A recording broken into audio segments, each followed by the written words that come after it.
Non, bonsoir. Donc ici nous avons rencontré François, qui est donc des compétences en informatique et qui est ingénieur. Alors un ingénieur, c'est un créateur, c'est quand même important de le mentionner. Et qui également, en fait, a une chose importante à vous dire au sujet de la théorie de la relativité monétaire.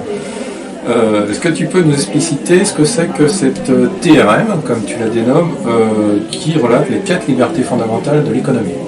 Oui, alors la TRM, c'est la théorie relative de la monnaie. Et donc c'est un livre qui a été écrit par Stéphane Laborde, qui est un ingénieur lui aussi. Cette théorie, en fait, c'est la théorie qui a donné naissance à la monnaie libre, qu'on appelle la Junie. Et à la base de la monnaie libre, on a donc cette TRM, et à la base de la TRM, on a des libertés économiques fondamentales qui ont été définies, et ces libertés économiques fondamentales, elles découlent des droits de l'homme, elles découlent en fait d'un principe très simple, qui est la liberté dans le sens de non-nuisance vis-à-vis d'autrui. Donc personne ne doit être privilégié par rapport aux autres, par rapport à la mesure de toute valeur. Donc la TRM permet de définir comment on va faire pour mesurer la valeur, parce qu'en fait une monnaie, ça n'est jamais que des nombres et des règles qui régissent ces nombres. La règle principale étant comment on va pouvoir créer ces nombres, comment on va pouvoir créer cette monnaie de la façon la plus équitable possible et la plus conforme aux droits de l'homme, dans le sens de effectivement non-nuisance vis-à-vis d'autrui. Ce qui n'est pas le cas de la monnaie actuelle, non libre, sans la nommer, issue d'ailleurs de l'ultracapitalisme, qui est en fait une pure nuisance pour chacun dans... Ouais, ce qui n'est pas du tout le cas, puisque dans la monnaie actuelle, la création monétaire actuelle dépend de la dette, et cette dette, elle est liée à seulement quelques acteurs, qui sont les acteurs bancaires, qui disposent du droit de créer de la monnaie avant tout travail. Les oligarques. En fait, si la banque a le droit de créer la monnaie avant même d'avoir travaillé, on voit tout de suite qu'on ne va pas être à égalité par rapport aux autres, parce qu'en plus il va y avoir les intérêts à rembourser. Et en fait, on a toujours plus d'intérêts à rembourser qu'il n'y a de monnaie en circulation, puisqu'en fait la création monétaire initiale suppose d'aller chercher quelque part ailleurs sur le marché des intérêts en plus de la monnaie de base. Donc d'un point de vue macroéconomique, ça impose de faire toujours plus de crédit pour pouvoir arriver à rembourser la dette. Donc c'est effectivement sans fin, c'est une fuite en avant de la dette qui conduit à une surchauffe de l'économie, parce que pour rembourser cette dette, il va falloir beaucoup travailler, il va donc falloir rembourser son crédit, donc se débrouiller pour aller récupérer de la monnaie ailleurs dans l'économie. Ce qui conduit à des comportements d'obsolescence programmée pour pouvoir produire plus de façon artificielle, d'où le dogme de la croissance, c'est-à-dire qu'effectivement tout économiste on va dire qui défend les principales thèses, la principale théorie de la monnaie dette, tout économiste va dire qu'une bonne économie nécessite une croissance, forcément, puisque c'est la fuite en avant vers toujours plus de dettes, donc nécessairement plus de croissance pour répondre à ce modèle. Ça crée de la pauvreté. Ce qui du coup, par effet de ricochet, effectivement, ça crée de la pauvreté.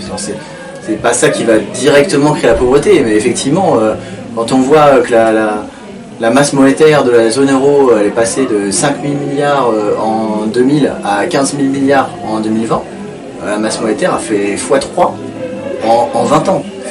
Donc ça veut dire une chose très simple, c'est que pour une masse monétaire qui est actuellement de 45 000 euros par citoyen, si on divise par le nombre de citoyens européens, ça fait à peu près 45 000 euros par citoyen, qu'il faut encore multiplier par 2, parce qu'en fait la dette aujourd'hui c'est principalement la dette des États, donc les États émettent des bons du trésor en face de cette création monétaire, donc on va rentrer dans les détails techniques, mais donc, au final ça entraîne que 45 000 euros x 2, ça nous fait à peu près l'équivalent de 90 000 euros par citoyen. Donc quiconque n'a pas 90 000 euros sur son compte en banque, hors patrimoine, immobilier, etc., est en dessous de la moyenne. Le problème, c'est que si on est nombreux à être en dessous de la moyenne, ça veut dire qu'il y en a très peu qui sont très nettement au-dessus, parce qu'une moyenne, c'est mathématique. Si la plupart sont en dessous, ça veut dire qu'il y en a quelques-uns qui ont une quantité énorme. Oui, c'est inversement proportionnel en fait. Voilà. Et pour que cette équipe puisse se faire, et c'est en ça que ça provoque de la pauvreté, puisque rien n'impose à ceux qui détiennent, la minorité qui détient toute cette quantité de monnaie, de l'utiliser de façon solidaire vis-à-vis des autres. Et donc ça crée ce déséquilibre, et ça crée les bulles financières, parce que c'est cette quantité de monnaie qui va pouvoir être réinjectée sur les marchés financiers pour la spéculation. Et on voit que d'ailleurs c'est même pas l'existence des marchés financiers qui pose problème, c'est l'existence de ces bulles de spéculation qui ensuite peut être injectée sur les marchés financiers qui est la source de problème. Et donc on voit bien que c'est pour pouvoir, si on veut avoir un espoir de régler les problèmes qu'on a, il faut prendre les sujets à la source. Et donc il faut aller chercher à la base du système, la monnaie, pour régler les problèmes qu'on a. Sinon on a perdu d'avance. Effectivement, donc c'est un monstre qui est nourri de plus en plus en fait et qui grossit quoi, finalement le très petit nombre, oligo ça veut dire très petit nombre, de ceux qui ont le pouvoir, archi ça vient de pouvoir, des oligarques. Voilà, donc, et moins il y a d'oligarques, plus il y a de petits peuples pauvres qui n'ont pas beaucoup d'argent. Et c'est ce qu'on est en train de démontrer aujourd'hui. Mais la June permet de contrer tout ça.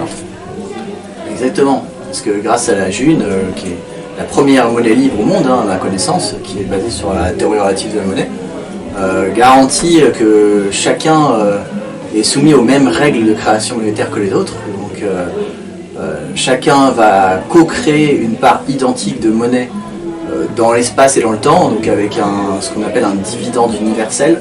Donc chacun va co-créer ce dividende universel chaque jour. C'est quoi? Explique. Donc le dividende universel, c'est une quantité monétaire qui va être créée par chaque homme ou femme en vie, qui est membre de la June, membre de la monnaie libre, avec cette subtilité qui est qu'on a une égalité, on a une équité en fait de la création du dividende universel dans le temps, pour ne pas privilégier les personnes qui sont arrivées en premier par rapport à ceux qui sont arrivés après. Donc, ce qui fait que le dividende universel, la subtilité, c'est que tous les 6 mois, son montant va légèrement augmenter. De telle sorte qu'en fait, le dividende universel, c'est pas un montant dans l'absolu, c'est une proportion de la masse monétaire qui est de 10% de la masse monétaire. Donc chaque année, en fait, la masse monétaire croît de 10% par an. Mais ce qu'il faut voir, c'est que la masse monétaire, dans l'absolu, elle croît de 10% par an. Mais si on exprime cette masse monétaire non pas dans la valeur absolue, mais qu'on l'exprime en dividende universel, c'est-à-dire en nombre de dividendes universels dans l'économie, en fait, il n'y a jamais plus que 10 dividendes universels dans la masse monétaire totale. Et ça réfute totalement toute notion d'inflation. Parce qu'en fait, dans l'absolu, la quantité de monnaie croît, mais en relatif par rapport à la quantité totale, à un nombre de membres constant, bien sûr, de la monnaie, on n'a pas de croissance de la masse monétaire en pourcentage. Et donc on se débarrasse du concept d'inflation, parce qu'aujourd'hui on pointe beaucoup du doigt l'inflation dans les médias dominants, on va dire que l'inflation est un problème. En réalité l'inflation n'est pas un problème quand les salaires augmentent dans la même proportion. En fait la monnaie c'est jamais que des nombres, donc en fait si tous les produits se mettent à doubler de prix, mais que tous les salaires se mettent à doubler aussi, on n'a plus de problème. D'où l'aspect relatif, d'où la théorie relative de la monnaie, c'est-à-dire que c'est pas les nombres dans l'absolu qui comptent, c'est la relativité de ces nombres par rapport à la masse monétaire totale et à qui détient quelle proportion de la masse monétaire. Alors tu parles d'un pouvoir d'achat en fait qui pourrait être amélioré grâce à la June en fait. Tout à fait, parce qu'en fait le pouvoir d'achat c'est... Si on se ramène à la monnaie en fait, si moi je sais pas si j'ai 1000 euros sur mon compte et que vous en avez 1000 aussi, on a à peu près, et qu'on a des produits en face de nous, on a à peu près le même pouvoir d'achat, mais vous imaginez bien que si vous avez 1000 euros sur votre compte, si vous en avez 1 million ou 1 milliard, c'est pas du tout la même chose par rapport en relatif par rapport aux 1000 euros. Et donc ce qui se passe avec la zone euro, mais c'est le cas avec le dollar, c'est le cas avec toutes les monnaies qu'on appelle nous les monnaies dettes, parce qu'elles sont fondées sur la dette, avec une masse monétaire qui est passée de 5 000 milliards d'euros à 15 000 milliards en 20 ans, bah en fait ça veut dire qu'il y en a dont la capacité d'achat s'est énormément enrichie et ils ont pu la réinjecter sur des marchés financiers qui leur a permis par des mécanismes de spéculation de s'approprier progressivement la propriété d'un certain nombre de choses, parce que ça leur donne la capacité d'achat qui leur permet de se racheter parfois des hôtels, des supermarchés, d'où aussi toute la concentration en fait des propriétés qu'on retrouve dans l'économie. Donc en fait l'impact sur la capacité d'achat se voit en relatif, c'est le fait que certains se voient attribuer une capacité d'achat supérieure, bah, ça veut dire que les autres en relatif par rapport à ceux qui ont une grande masse monétaire, on arrive parfois à ne plus pouvoir subvenir à leurs besoins comme ils devraient pouvoir le faire, alors qu'avec la June, comme chacun touche le dividende universel, on ne va jamais manquer totalement de monnaie. Alors bien sûr, le dividende universel ne remplace pas le travail, c'est pas la solution magique qui va permettre de vivre sans travailler, mais c'est la garantie que à nous tous, membres de la monnaie libre, nous sommes la banque décentralisée. C'est-à-dire qu'en fait, le dividende universel, ce qui est formidable, c'est que à l'échelle individuelle, c'est à la fois très peu, mais à l'échelle collective, c'est l'ensemble de la masse monétaire, ce qui induit en fait que dans la June, on constate qu'il est beaucoup plus facile de donner, parce que quand vous savez que tous les jours, vous allez toucher une petite proportion du dividende universel, bah, en général, la monnaie, on raisonne par rapport à la quantité totale dont on dispose, on n'a pas envie de tomber à zéro. Donc en touchant le dividende universel, vous savez que vous n'allez jamais tomber à zéro, donc vous avez une partie que vous allez pouvoir donner. Qui est sécurisée. Qui est sécurisée, qui va pouvoir... Alors, puisqu'on aborde le sujet de la sécurité, justement, tout ça est construit autour d'une structure qui s'appelle une blockchain. Donc on aimerait avoir de plus amples informations à ce sujet, s'il te plaît. Puisque tu es data scientist, donc analyseur de données, tu sais très bien de quoi tu parles, je précise. Oui, alors la blockchain, alors ça veut dire en français chaîne de blocs. En fait, la blockchain, c'est très simple. C'est comme un grand livre de compte commun, partagé et décentralisé. Donc, contrairement à un système informatique bancaire, par exemple, si vous vous connectez sur le compte de votre banque, bah, en fait, vous avez un serveur qui appartient à la banque, et donc c'est la banque qui centralise les informations. Donc, dans cet unique serveur, vous allez avoir le livre de compte qui est centralisé par la banque. Avec la blockchain, vous allez avoir plusieurs serveurs et ça repose sur un système de logiciels libres, donc d'un point de vue informatique, et totalement décentralisé. Donc ça veut dire que chaque parenthèse, un logiciel libre, par exemple, célèbre comme Linux, Unix, Ubuntu. Oui, voilà. Alors les logiciels libres, le principe de logiciel libre, c'est que vous avez cité Linux, Ubuntu. Ce qu'il faut savoir, en fait, c'est que 95% d'Internet tourne avec les logiciels libres. Personne ne le sait. Mais sans les logiciels libres, Internet ne pourrait pas fonctionner. Et pourtant, d'ailleurs, d'un point de vue économique,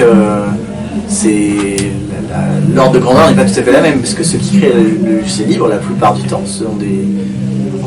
ce sont très souvent des gens qui le font par passion, qui n'ont pas forcément, ça ne va pas forcément induire une économie énorme, même si de plus en plus d'entreprises privées ont saisi l'importance des logiciels libres, donc embauchent des ingénieurs ou des développeurs qui vont travailler pour les logiciels libres. Mais 95% d'Internet est fondé sur les logiciels libres, et le principe des logiciels libres, c'est que chaque utilisateur du logiciel a le droit de prendre connaissance du code source qui a servi à sa création, et de modifier le logiciel, d'en créer des copies. De faire une version personnelle. D'en faire cette version personnelle. Alors revenons à la blockchain, du coup. Tu nous parlais donc de l'intérêt des logiciels libres par rapport à cette blockchain. Oui, parce que l'intérêt des logiciels libres, c'est que vous allez avoir le logiciel qui héberge la blockchain. N'importe qui va pouvoir installer une copie de ce logiciel sur son serveur informatique et participer à la mise en œuvre de la blockchain. Ça veut dire que n'importe qui va pouvoir participer à la blockchain en ajoutant un serveur. Et en fait, les différents serveurs de la blockchain, ils communiquent entre eux. C'est-à-dire que déjà, ils partagent tous une copie du livre de compte.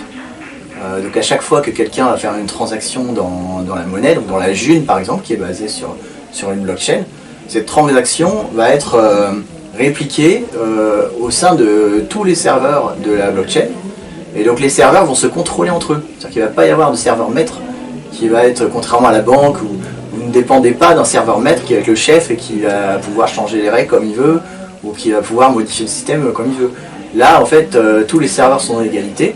Ils se contrôlent les uns les autres, et une fois une transaction dans la monnaie, une fois qu'une transaction est réalisée et dûment contrôlée, bah, elle va être enregistrée dans la copie des livres de compte qui est contenue sur chaque serveur. Et ça permet donc de ne pas dépendre d'une autorité centrale, et ça permet cette chose formidable qui est qu'on ne peut pas arrêter un système à base blockchain sans arrêter tout Internet. Et donc il est impossible de couper la June sans couper tout Internet, chose qui est quasiment impossible, c'est impossible à faire. Donc la June, on a maintenant des serveurs qui tournent sur toute la planète, donc il est impossible de l'arrêter. Et la blockchain, ça a également une autre propriété qui est très, très importante, qui est que d'un point de vue physique, vous pouvez créer un compte sur la blockchain, donc en l'occurrence avec la monnaie libre, on va pouvoir créer son compte de façon extrêmement sécurisée, puisque la blockchain, alors ça utilise des mécanismes de cryptographie asymétrique, je ne vais pas rentrer dans les détails techniques, mais ça repose sur des mécanismes de cryptographie qui permettent de garantir que chaque utilisateur est bien l'utilisateur qui a été identifié. Donc on va avoir une clé, chaque utilisateur va avoir une clé privée qui va permettre de garantir la sécurité des transactions, parce qu'en fait chaque transaction va pouvoir être contrôlée par les serveurs de la blockchain, et donc chaque transaction est signée par la clé privée et ensuite contrôlée. Et ensuite on a des systèmes de blocs, c'est-à-dire que quand un certain nombre de transactions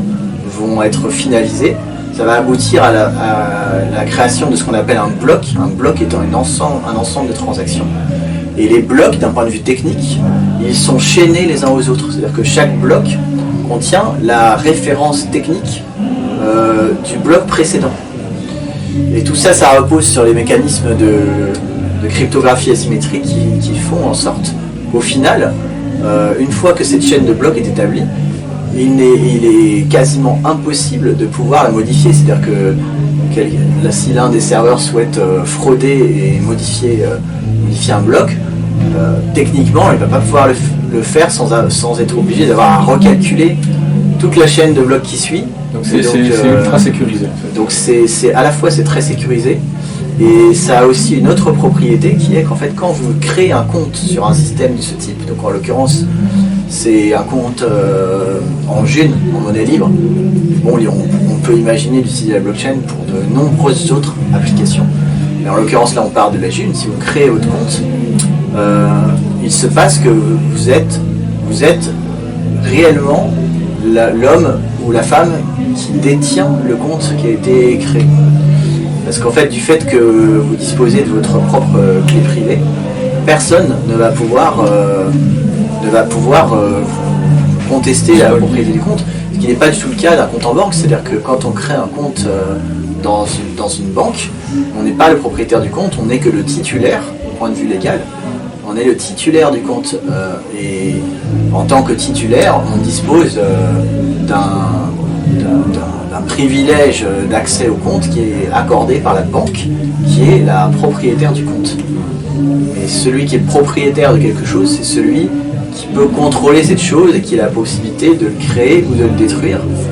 En l'occurrence, la blockchain peut paraître virtuelle, mais en réalité, quand on comprend réellement ce qu'il y a derrière d'un point de vue physique, on se rend compte que d'un point de vue numérique, c'est ce qui permet d'être physiquement propriétaire de son compte.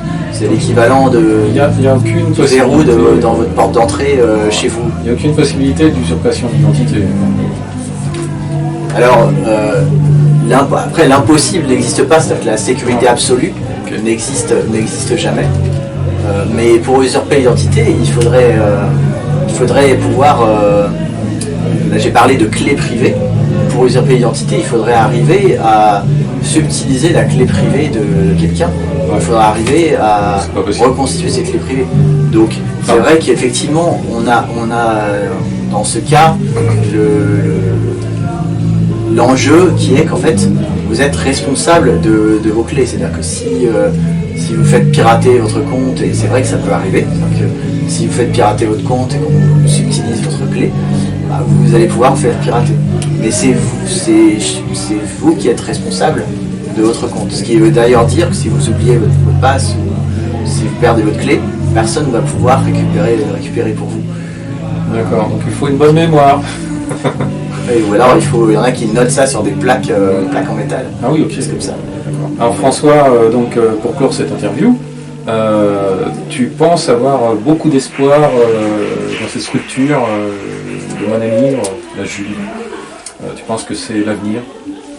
Oui, alors je pense que cette monnaie libre, la monnaie, c'est vraiment le cœur de l'économie et c'est, je pense, le cœur des problèmes qu'on rencontre aujourd'hui. C'est-à-dire que ça ne sert à rien de construire quelque chose sur une base qui n'est pas saine.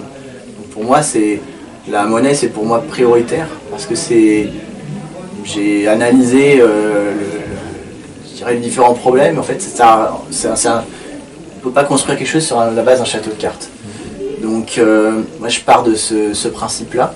Parce que c'est vraiment la monnaie libre qui va garantir la liberté, dans le sens de non-nuisance vis-à-vis d'autrui.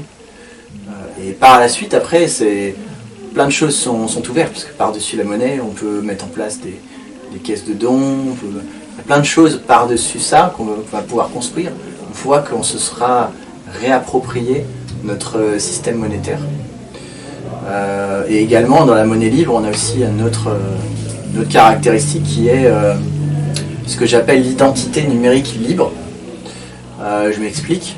C'est que j'ai parlé de dividende universel. Dans la monnaie libre, chacun est co-créateur de monnaie et touche le dividende universel. Mais chaque homme ou chaque femme ne doit avoir qu'un seul compte qui crée le dividende universel. Parce que, effectivement, au niveau de la sécurité, vous imaginez bien que si n'importe qui était autorisé à créer autant de monnaie qu'il le voudrait, ce ne serait plus du tout égalitaire. Il faut bien trouver un moyen de restreindre cette création monétaire à la part nécessaire. Donc, chacun ne doit avoir qu'un seul contenant. Et pour garantir ça, en fait, la communauté s'autogère. C'est-à-dire que c'est la communauté qui va valider que telle ou telle personne ne va pas pouvoir créer plus d'un contenant. Et donc pour ça, on a ce qu'on appelle la toile de confiance. Et donc les gens qui souhaitent devenir membres de la monnaie libre doivent obtenir une certification de 5 personnes qui sont déjà membres pour garantir justement cette toile de confiance. Et donc ce mécanisme de certification permet d'identifier quelqu'un comme un être humain en vie, sans dépendre d'une quelconque autorité centrale qui serait émettrice de carte d'identité ou autre, parce que c'était pas l'objectif dans le cadre de la JUN de dépendre d'une entité centrale qui émet les cartes d'identité, car qui dit entité centrale dit entité qui peut avoir le pouvoir par la force de modifier les règles qui ne soient pas à l'avantage de tous. Et donc l'idée c'était de rester décentralisé jusqu'au bout. D'où cette identité numérique libre qui existe. Et grâce à la confiance locale, on crée une confiance globale. Parce que moi, en tant que membre de la JUN, j'ai confiance dans les personnes que j'ai certifiées. Mais quelqu'un que je ne connais pas, mais que je vois qu'il est certifié dans la JUN, je peux avoir confiance parce que je sais que le même mécanisme s'est opéré de façon globale. Et cette identité numérique libre, ça peut être un moyen, en tout cas une contre-proposition par rapport à l'identité numérique centrale qui arrive à grands pas, parce que de plus en plus on nous demande de saisir nos informations personnelles dans des systèmes, et à terme on va nous proposer une identité numérique centrale qui va être garantie par des organismes privés. il faut refuser le plus possible, de toute façon. François, nous te remercions pour toutes ces précisions. Ton intervention était très intéressante, certes technique, mais nécessaire.